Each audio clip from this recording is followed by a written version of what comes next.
ஈரோடு ஜவுளி சந்தை வியாபாரிகள் கடைகளை அடைத்து போராட்டம் நடத்தியுள்ளனர். ஈரோடு பன்னீர்செல்வம் பூங்கா அருகே அப்துல்கனி மார்க்கெட்டில் புகழ்பெற்ற ஜவுளி சந்தை இயங்கி வருகிறது.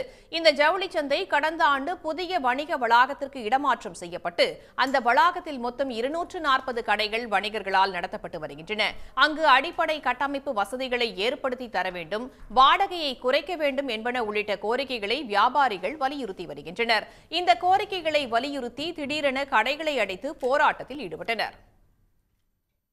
நாங்களும் தீபாவளிக்குள்ளே எல்லாம் ரெடி பண்ணி கொடுப்பாங்க, ஓரளவுக்கு பரவாயில்ல அப்படின்னு எதிர்பார்த்தோம். தீபாவளியில் எங்களுக்கு ரொம்ப மிகப்பெரிய ஏமாற்றத்தை கொடுத்துட்டாங்க.